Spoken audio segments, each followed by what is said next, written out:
Alright, with the increase of DUIs, is our state helping to feed the problem with state-run liquor stores, or is there a conflict in our flaw in our system that we are encouraging the sales of alcohol to fund the state budget while at the same time we're cracking down on drinking and driving?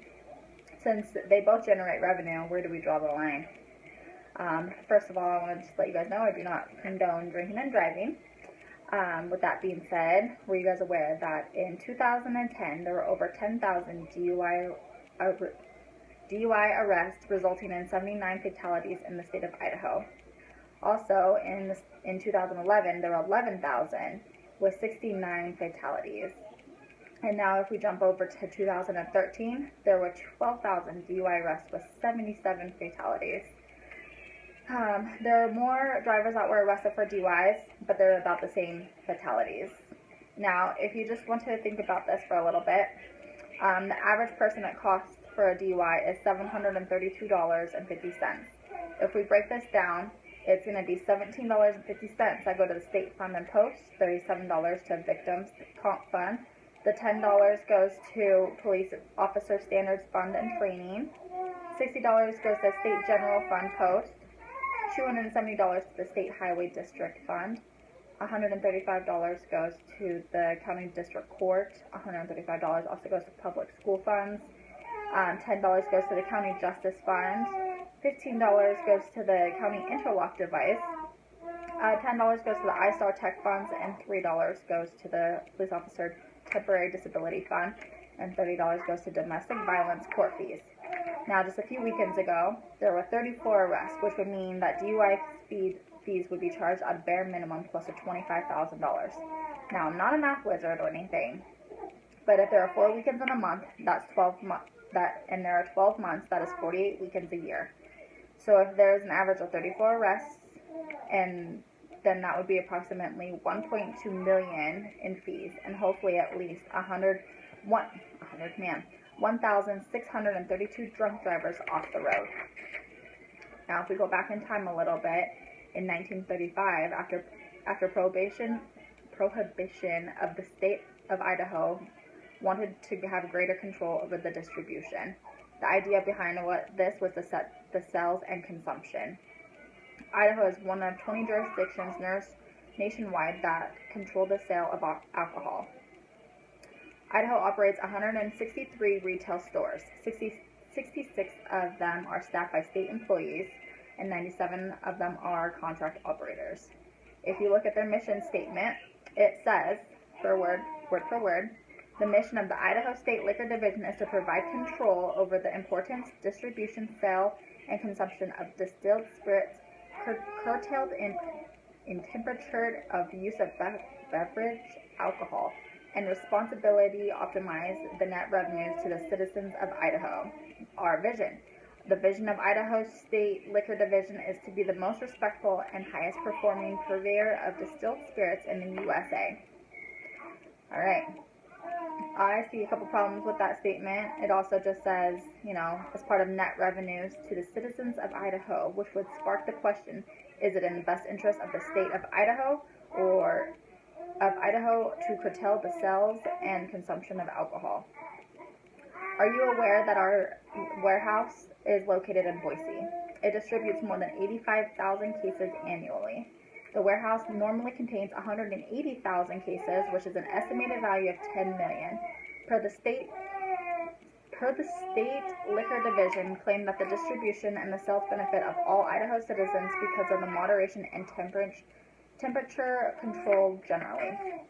Reduce the social costs associated with alcohol consumption.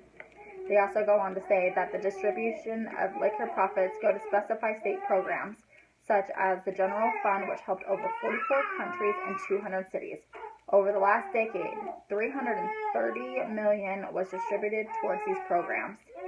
In 2010, the gross sales were $137 million. The cost of goods were $72 million. There were operating expenses of $19 million, which still leaves a net profit of over $46 million. So, they also have their own warehouse in Boise, which of 2010 it was an estimated of $5 million. They also have a remodeling fund for the warehouse that retains $4 million. To be fair, a part of the alcohol sales goes to the welfare fund of $650,000 and approximately $600,000 to a community colleges. Public schools get $1.2 million. The general fund receives $15.5 million.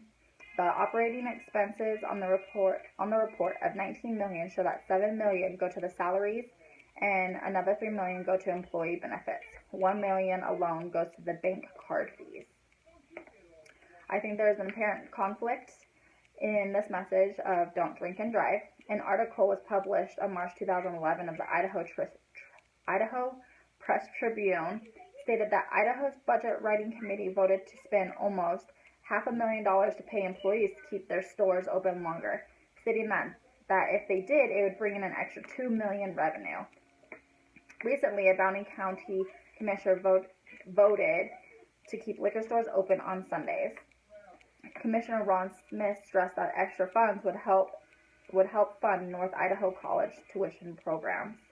His exact words were, "I appreciate the moral issues and the respect of opinions, but no one can tell me that if we increase the liquor sales that we won't get more money."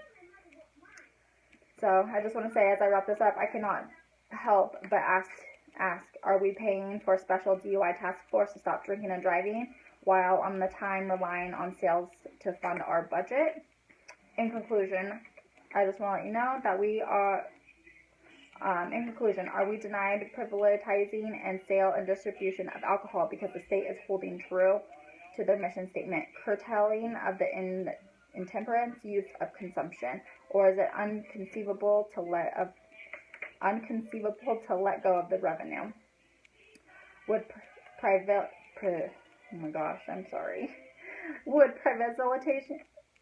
privatization liquor sales allow the public to determine what hours they consider profitable and what they should be set at? What if the choices was given to create a competitive market? Would